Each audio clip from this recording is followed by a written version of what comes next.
Welcome back to our channel. ఆత్మకూరులో భారీ Tirupati set ఎవరి కోసం? లోకేష్ వర్కింగ్ ప్రెసిడెంట్ అయినప్పటికీ పార్టీ శ్రేణుల్లో జోష్ ఎందుకు లేదు? సో ఇట్లాంటి విషయాలన్నీ కూడా మాట్లాడదాం. ప్రెసెంట్ మనతోటి స్టూడియోలో కేఎస్ ప్రసాద్ గారు. సార్ నమస్తే. నమస్తే అమ్మా. పార్టీలో ఇది వరకు ఒక పథకానికి సంబంధించిన ప్రవేశపెట్టిన ఏ మీటింగ్ ఉన్నా జై లోకేష్ అంటూ నినాదాలు చూసాం. కానీ ఏకంగా వర్కింగ్ ప్రెసిడెంట్ అయినప్పటికీ క్యాడర్ అంతా కూడా సైలెంట్. సైలెంట్ అనే దానికన్నా అమ్మ, ఇది ఎప్పటి నుంచో ఉపద్రవం గురించి నేను చాలాసార్లు మాడుతున్నా. ద లెగసీ ఆఫ్ చంద్రబాబు నాయుడిని టేక్ ఓవర్ చేసేసే అంత కెపాసిటీ లోకేష్ దగ్గర అయితే లేదు. People need to accept it. బయట వాళ్ళు మనమే చెప్తున్నప్పుడు ఇన్ అండ్ హార్ట్గా పనిచేస్తున్న తెలుగుదేశం శ్రేణులు కాబట్టి తెలియదు. ఇప్పుడు సే ఫర్ ఇన్స్టెంట్, మీ ఇంటికి ఎవరైనా మీ ఫ్రెండ్స్ వచ్చారనుకో, మీ పిల్లల్ని ముద్దు చేసిర్రు, ఎర్రకొండ ఎర్ర బంగారకొండ అనుకొని, these are all quite common thing. కానీ దాంట్లోంచి ఒక డిఫరెంట్ ఎలివేషన్స్. ఇప్పుడు ఉదాహరణకి మీరే ఓ ఫ్రెండ్స్ నలుగురు రీయూనియన్కి వెళ్ళారు అనుకో, అందులో ఒకడు మీ ఫ్రెండ్ కొడుకు ఒకడు ఐఐటి, నెక్స్ట్ ఇంకో కొడుకేమో ఎంబీబీఎస్, అలా ఆ కంపారిజన్స్లో మీ అబ్బాయిది వచ్చింది అనుకో, ఇదేంటి వీళ్ళందరూ నా ఇంటికి వచ్చి నా కొడుకుని బంగారకొండ ఇవన్నీ అన్నా సరే, what is my Sons ability అనేది నువ్వు చూస్తావా చూడవా? ఉదాహరణకి మీ వాడికి బిట్స్ పిల్లని వచ్చింది, మీ మిగిలిన ఫ్రెండ్స్ అందరికీ ఐఐటీలు, నెక్స్ట్ ఎయిమ్స్లో ర్యాంక్స్ వచ్చి all India institute of medical సైన్సెస్లో ఎంబీబీఎస్లో చదువుతున్నతో కంపేర్ చేసుకుంటే మీ వాడు ఒక డౌన్ సైజే కదా. అంటే నువ్వు పర్సనల్గా తీసుకోవద్దు, జస్ట్ కంపారిజన్ చెప్తున్నా. అట్లా ఈ లోకేష్ ఎబిలిటీ వాళ్ళకి పుట్టిన కానీ తెలియదు. అది తెలిసి సైలెంట్ వారని నేను అన్నాను.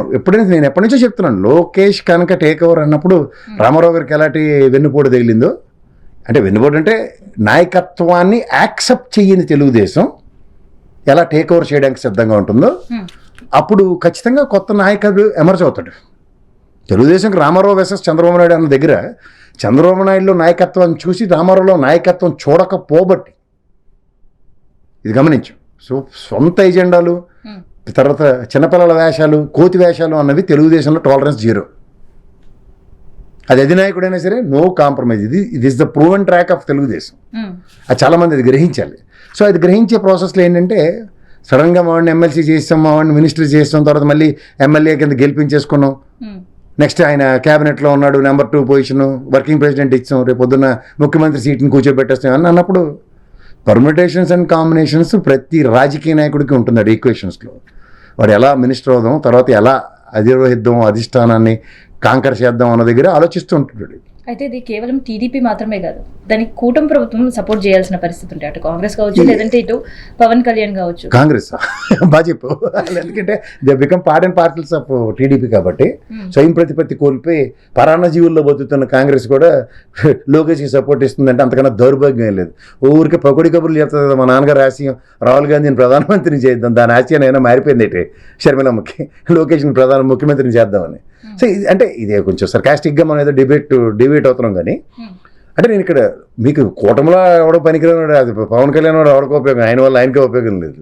సో అంచేత అది జరిగేది కదా. కూటమిలో పవన్ కళ్యాణ్ యాక్సెప్టెన్స్ 0.83%. వాళ్ళకి అసలు జీవితంలో వాళ్ళకి కూడా ఉపయోగపడిన బీజేపీ వాడితో తెలుగుదేశం పట్టించుకుంటుందన్న భ్రమల్లో ఎవడన్నా ఉంటే అది కర్మ వాళ్ళది. తెలుగుదేశం వల్ల బతికి బట్టకట్టిన బీజేపీకి జనసేన, అంచేత వాళ్ళు అనవసరంగా ఓవర్ యాక్షన్ చేస్తే వాళ్ళ కర్మ. గెట్అవుట్ అంటే బయటికి పోవాలి, నెక్స్ట్ ఎలక్షన్కి దిక్కు దివన కూడా ఉండదు. సో గెట్అవుట్ అంటే బయటకు అంశం కాసేపు పక్కన పెడితే, తిరుపతి ఎమ్మెల్యే కొడుకు ఏకంగా ఎలక్షన్స్ కి ఖర్చు పెట్టిన మా డబ్బులు మాకు ఇచ్చేస్తే గురువారం లోపు పార్టీకి ఎమ్మెల్యే పదవికి రాజీనామా చేస్తాడు మా నాన్న అంటూ ఆదిమూలం తనయుడు మాట్లాడడం. పక్కనట్టారు కదా ఆదిమూలం మొన్న చిత్తూరు దీనికి పిలిచి పక్కన ఆడుకొని చెప్పినప్పుడే, వీళ్ళకి ఏంటంటే అమ్మ, ప్రతివాడు ఇన్వెస్ట్మెంట్ మాడ్యూల్లో డబ్బులు ఖర్చు పెట్టుకుందాం తిరుగుతున్నారు. ఖర్చు పెట్టుకుని ఎలా రాబట్టుకోవాలని ఇసుక మట్టి సేతారంలో కలిబడిపోతున్నారు అందరూ. సో ఇక్కడ ఏమైందంటే కొంత ఈక్వేషన్స్ మారిపోయి ఇప్పుడు ప్రజెంట్ చంద్రబాబు గారు ఈక్వేషన్స్ వర్సెస్ ఇప్పుడు Lokesh equations are totally different. ఆ లోకేష్ ఈక్వేషన్స్లో నాయకుడు ఆవిడు చచ్చిపోతున్నారు టెన్షన్లో. ఆయన ప్రతిష్ఠించిన కేసినేని చెన్నీను కొలికిపూడి అల్లటలే వేపుడు మొక్కలు వేగినట్టు వేగుతున్నారు అక్కడ. ఆ కొలికిపూడి అన్న అతను ఆయన ఎవడో ఆయనకే తెలియదు ఫస్ట్ థింగ్. అలాంటి ఎమ్మెల్యే స్థాయికి ఎదిగిపోయి ఆయన వల్ల పార్టీకి ఏ ఉపయోగం అన్న దగ్గర ఎవరికి ఉపయోగం అన్నది జగమెరిగిన సత్యం. అన్నను కాదని ఆ అన్న స్థాయి కన్నా పెద్ద స్థాయి అని చెప్పి నేను గెలిపించేసుకుంటానని చెప్పి తీసుకొచ్చి చిన్నిని పెట్టుకున్న దగ్గర ఏం జరుగుతున్నాయో అందరికీ తెలిసేది. పిల్లి కళ్ళు మూసుకుని పాలు తాగినట్టే చూస్తున్నాం అందరం. సో ఇలాంటి దగ్గర ఆదిమూలంలో అలవా అని చెప్తున్నారు. వాళ్ళు పట్టించుకోరమ్మా ఇప్పుడు వాళ్ళకి. ఆదిమూలం పైన వేటు పడ్డా పక్కన పెట్టిన ఇసుక మాఫియా దందా మాత్రం ఇంకా ఆగలేదు, కొనసాగుతూనే ఉంది. అది ఆబ్వియస్. అందులో వీళ్ళు వాటాలు లేవు కాబట్టి రాజీనామా చేసేస్తాం, మా డబ్బులు మాకు ఇచ్చిండి అంటున్నారు. అంతకన్నా ఇంకేట్లేదు. నీకు ఇంకో విషయం చెప్తానమ్మా, చంద్రబాబు గారికి అధికారం వస్తే కేసీఆర్ గారు లాంటి పట్టించుకోలే. దాని ఉపద్రవం తెలంగాణలో నామరూపాలు లేకుండా పోయింది. ఇవాళ నాయకుడు ఏడని ఎత్తుక్కునే పరిస్థితి వచ్చింది. ద స్ట్రాంగ్ లాయలిస్ట్ అవడం. నేను నా పేరు చెప్పమంటే మా రాహుల్ చంద్రశేఖర్ అన్న పేరు చెప్పను, నేను ఇంకోటి చెప్పను. అలాంటి ఆయనే ఆయనతోనే కాదని బయటకు వచ్చాడు. అలాంటి వ్యక్తులనే కోల్పోవడానికి సిద్ధపడిపోతారు ఆయన. అంచేత ఇవన్నీ గమనించిన తర్వాత ఈ ఆదిమూలం లాంటి అలవా నువ్వు కూడా ఉడతోపులు పేస్తే ఎవడో నీకు భయపెట్టేదని మాత్రం అలాంటి గ్యారంటీకి విశ్లేషిస్తుంది. డీలిమిటేషన్ ప్రతి ఒక్క రాష్ట్రం నుంచి వెదర్ పాజిటివ్ ఆర్ నెగిటివ్ వాళ్ళ వర్షన్స్ వాళ్ళు ముఖ్యమంత్రులు వినిపిస్తూనే ఉన్నారు, చెప్తూనే ఉన్నారు. ఎక్సెప్ట్ చంద్రబాబు నాయుడు. పనికి ఆహార పథకం కింద నీకు అహంకారం అన్ని పణంగా పెట్టి నీ స్వయం ప్రతిపత్తిని కూడా పక్క పెట్టి నీకు ఓన్లీ ముఖ్యమంత్రి పదవి ఇస్తామంటే వీళ్ళైనా ఏకైక వ్యక్తి ఎవరంటే చంద్రబాబు నాయుడు గారు. నేనే ఈరోజు దాకా అలా చూడలేదు ఆయన్ని. అందులో ఇంత క్రూషియల్ జంక్చర్లో దక్షిణాది రాష్ట్రాల్లో ద ఎబిలిటీ అండ్ క్యాపబిలిటీ మీద ఆయనకున్నంత అవగాహన అన్న దాని మీద నేను చాలాసార్లు మాట్లాడిన ఉదంతాలు కూడా ఉన్నాయి. అలాంటిది ఇవాళ ఓ స్టాలిన్ లాంటి వ్యక్తి, నెక్స్ట్ రేవంత్ రెడ్డి కూడా ఏదో చిన్న తలా తోకలేని మాటలు ఏవో మాట్లాడు. ఈయన ఎందుకు ఈ మౌనవ్రతం నాకు అర్థం కావట్లేదు. ఇంత దిగజారుడు రాజకీయం చంద్రబాబు గారు లాంటి స్థాయికి అవసరమా? ఏదైనా ఒక క్రూషియల్ డెసిషన్స్ తీసుకోవాల్సిన సందర్భంలో కామ్గా కూర్చుంటున్నారు, ఎటువంటి స్పందన లేకుండా. గతంలో రాష్ట్ర విభజన అంశంలో కూడా వందలాది లక్షలాది ప్రశ్నలు వినిపించినప్పటి నుంచి కోట్లాది ప్రజల దగ్గర అదే మౌనం. సో ఇప్పుడు దక్షిణాదికి ఇబ్బంది అయ్యే పరిస్థితి ఉంటుంది అన్నప్పుడు కూడా అదే మౌనం. ఏంటి పొలిటికల్ మౌనం స్ట్రాటజీ? ఇది మౌనం అన్నమ్మా, ఇది ఏంటంటే చేతకాంతనం అంటాను నేను. సీరియస్గా చెప్తున్నా. ఆ రోజు కనుక రాష్ట్ర విభజనకి నేను లేను అన్న మాటతో ఆయన కట్టుబడి ఉండుంటే రేవంత్ రెడ్డి పౌరుషం ఏంది? ఆ రోజు ఆయన చూపించాడు కదా చేవ. తెలంగాణ అయ్యుండి మా ఉన్నారు బిడ్డ అయ్యుండి ఆయన కూడా గన్న పట్టుకుని వెళ్ళాడు సమైక్యవాదిలాగా. చెప్పుకుందా నీకు కరీంనగర్ సభకి? ఆ స్టెబిలిటీ స్టబర్నెస్ అధినాయకుల్లో చూశారు వాళ్ళు ఎవరన్నా? లేదు కదా. That it self called yielding. ఈయనకి కేంద్ర ప్రభుత్వంలో అధికారంలో ఉన్నాడు అంటే భయం. ఒరిజినల్గా కాంగ్రెస్కి లాయల్టీ చూపించుకుంటూ బతికే ఒక దౌర్భాగ్యం. నువ్వు జాగ్రత్తగా గమనించు. ఎందుకంటే నీకు ప్రాంతీయ పార్టీ పెట్టిన వాడికి ఒరిజినల్ వెన్నుముక ఉంటుంది. వాడికి రాష్ట్రాన్ని పణంగా పెట్టరు. ప్రధాని కేసీఆర్ నిద్రలో లేపు నా కోటి రత్నాల వేన తెలంగాణ అంటాడు ఆయన. జగన్మోహన్ రెడ్డి నిద్ర లేపు రాష్ట్రం విభజించడం నాకు ఇష్టం లేదు, నా ఒక్కడిగా నా ప్రయత్నం నేను చేసి పార్లమెంట్లో చూపించాను, అవ్వలేదు, వచ్చాడు కన్ఫైన్ టు ఏపీ స్టేట్. ఇక్కడ నువ్వు జాగ్రత్తగా గమనించు. రామారావు గారి దగ్గర నుంచి పార్టీ తీసుకున్నాడు ఆయన నడపడానికి. ఇప్పుడు నీకు ప్రాఫిట్ మాడ్యూల్ లేనప్పుడు ఒక ఎండీని మారుస్తాడు చూడు కంపెనీ. ఇప్పుడు ఆర్బీఐ గవర్నర్ ఉన్నాడు, ఆ గుజరాత్ వాళ్ళతో కాకపోయినప్పుడు ఇంకోటి తీసుకొచ్చి పెట్టలేదు శక్తికాంత్ దాస్ని, బిఏ హిస్టరీ అతను. అది తర్వాత కాకలు తీరిన అందరూ వదిలేటాడు ఎవరు ఉర్జిత్ పటేల్, ఆయనే వెళ్ళిపోయాడు కదా. అప్పుడు ఇంకో replaced by Nirmala Sitharaman English ఆయన ఒకటికే అర్థమయ్యేది. శక్తికాంత్ దాస్కి వీళ్ళిద్దరూ కలిపి రేపో రేట్లు లేట్ చేశారు. ఏమైంది? జస్ట్ ఒక పుతిలిని కూర్చోబెట్టినట్టు కూర్చోబెడతారు. దానికి చంద్రబాబు గారు లాంటి స్టేచర్ అవసరమా?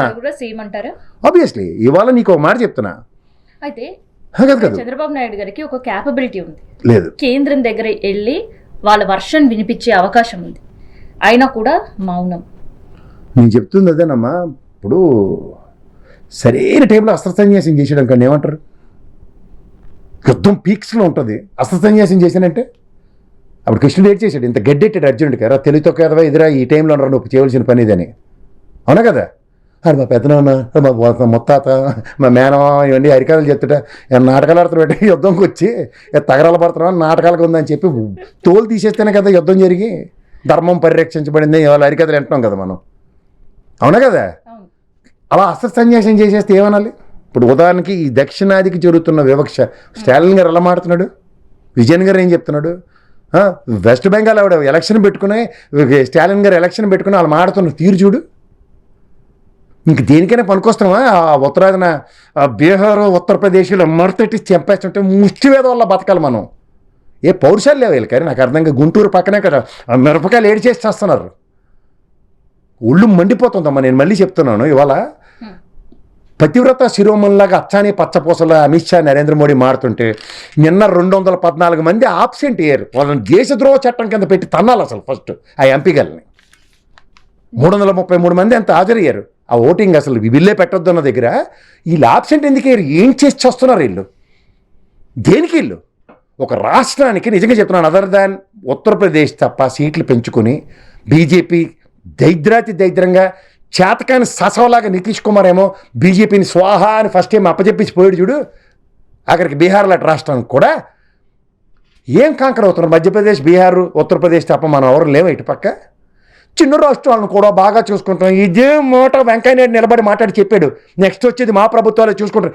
ఏట్రా మీరు చూసింది? మాకు 10 ఏళ్ళు బట్టే చూసింది ఏమీ లేదు. ఇచ్చిన మరి లేనప్పుడు నీ మాట ఎవడరా ఏంటాడు? ఇవ్వడానికి కూడా సరిపోని పరిస్థితి. ముగిసిపోయిన అధ్యాయాలు, బడ్జెట్ కూడా అలొకేషన్ లేని. నేను మళ్ళీ చెప్తున్నానమ్మా, ముగిసిపోయిన అధ్యాయాలు ఇవన్నీ మాడిన ఎవర్రా బాబు? బీజేపీ వాళ్ళే.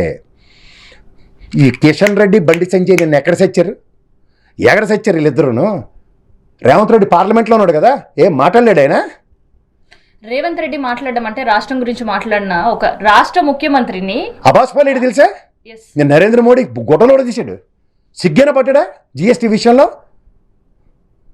ఇక్కడ నేను ఒక్కటే చెప్తానమ్మా, ఈ చంద్రబాబు నాయుడు చేతకంతనానికి రాష్ట్ర ప్రయోజనాలు 2 రాష్ట్రాలు తీవ్ర నష్టాలు వెతలో అనుభవిస్తున్నాయి.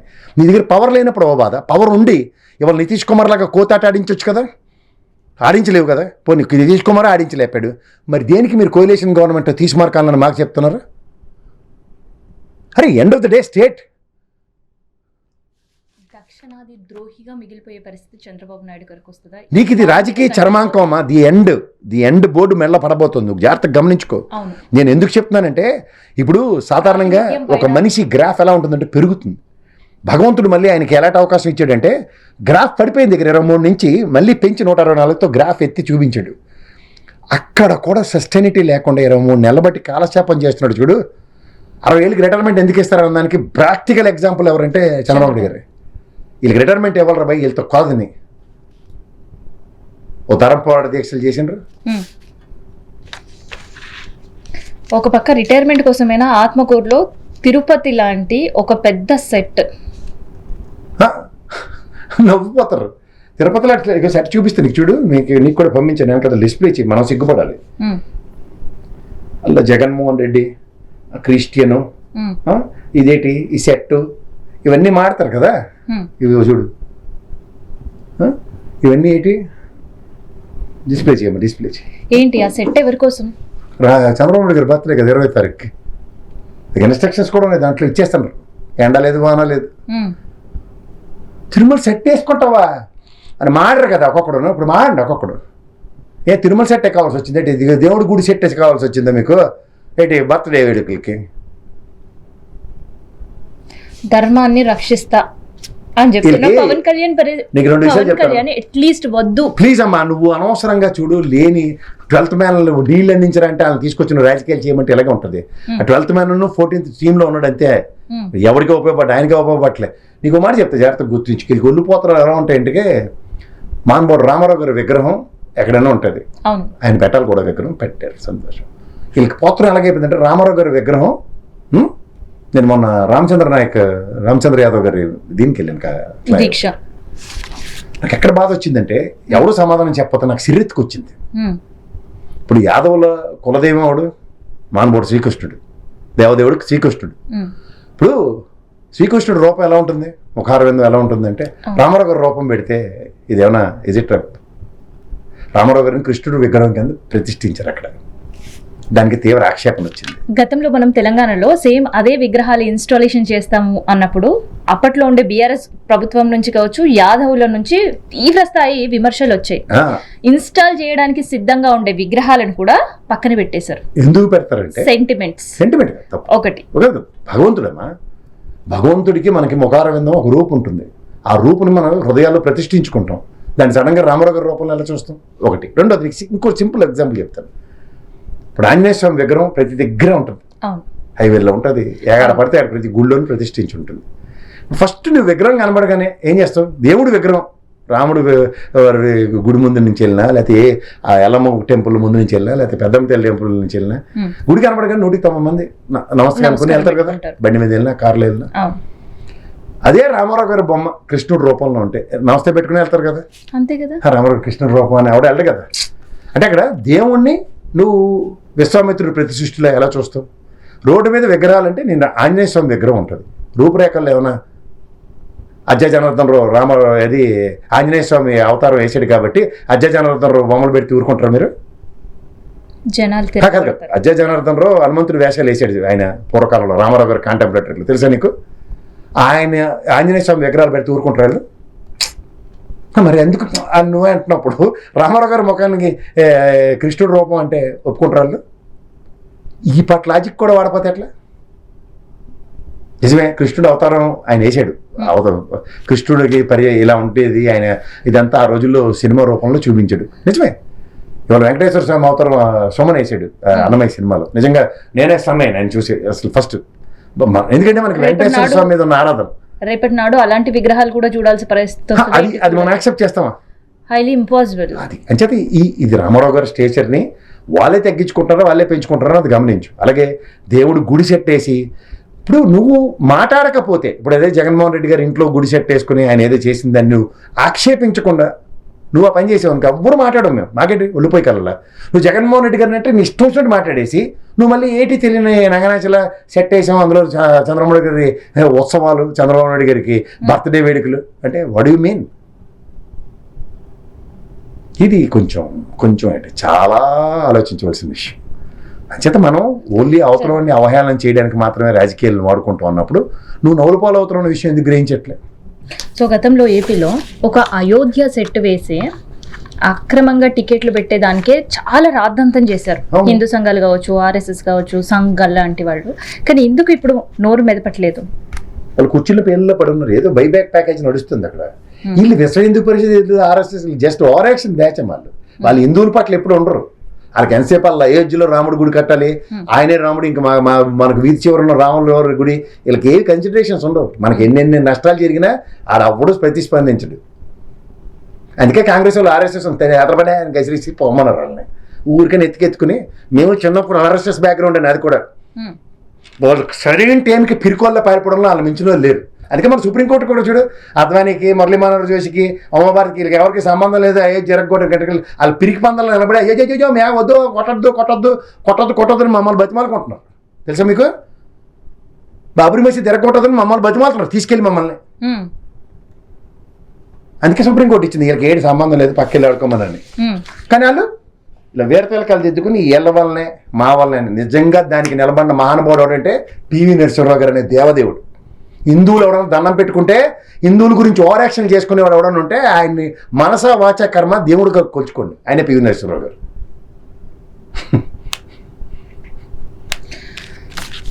కొల్లేరు ప్రభుత్వాలు మారినప్పుడల్లా కూడా కొల్లేరు కబ్జా కంటిన్యూ అవుతూనే ఉంది. అది ఎవరు టెన్యూరు? బొలిసెట్ గారు మొన్న ఇంటర్వ్యూ చూసినట్టున్నాను కూడా.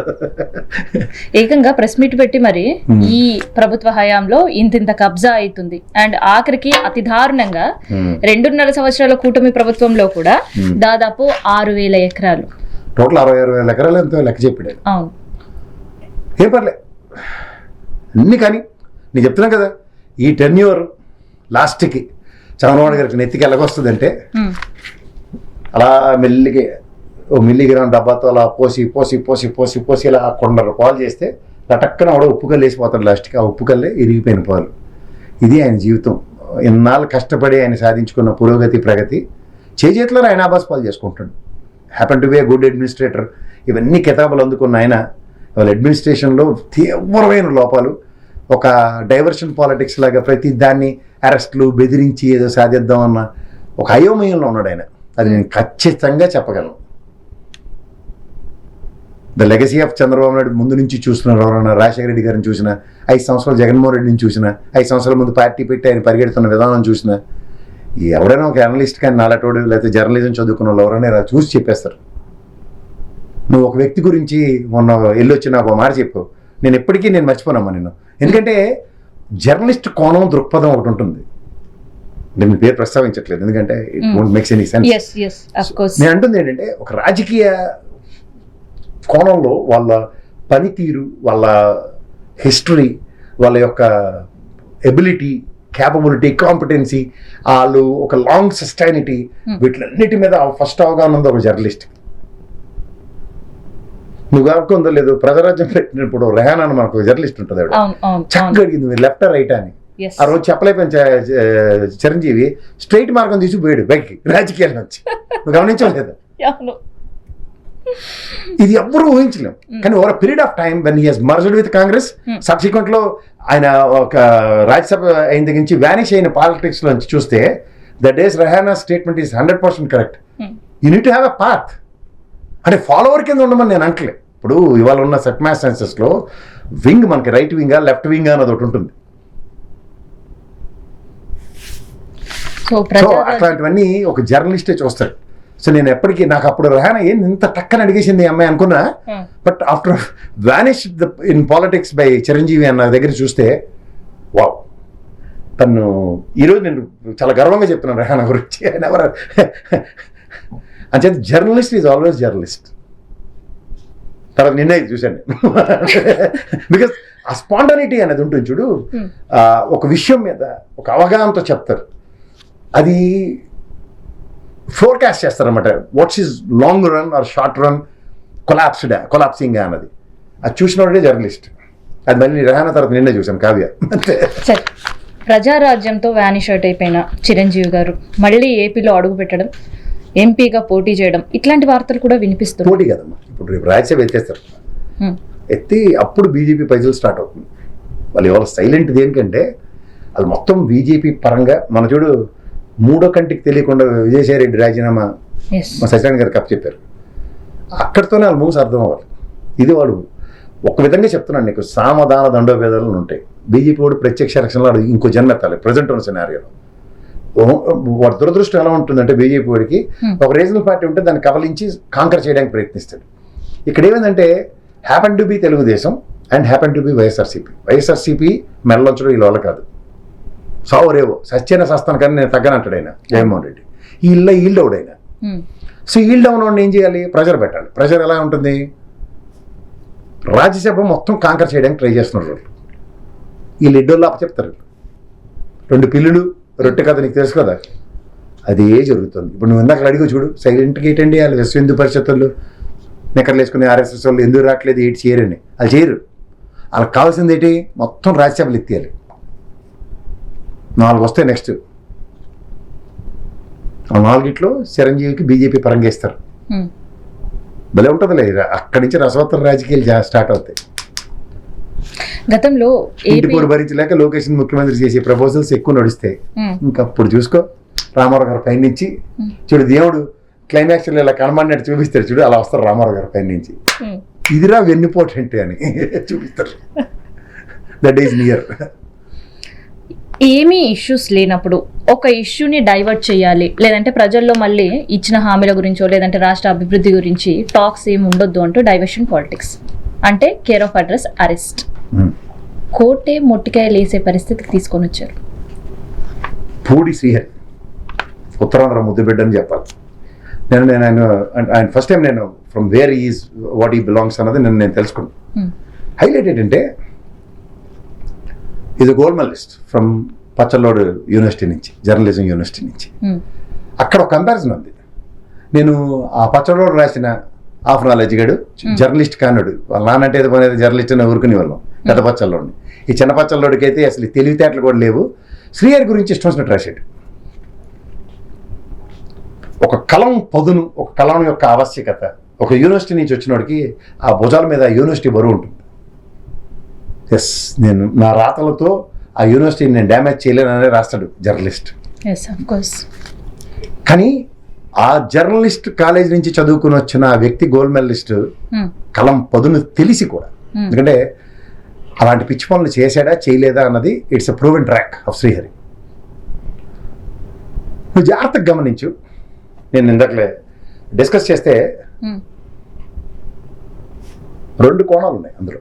ఒకటి శ్రీహరి అరెస్ట్ ఈ జర్నలిస్టులకి ఆ చేతకాని సస్వతనం బయటపడింది. అతను నిన్న అతను ఇంటర్వ్యూ చూశాను. నిన్న హ్యాపన్ టు బీ ఇన్ సాక్షి, ఆయన ఇంటర్వ్యూ అప్పుడే వస్తుంది. ఆ గ్లిమ్స్ అంతా నేను చూశాను.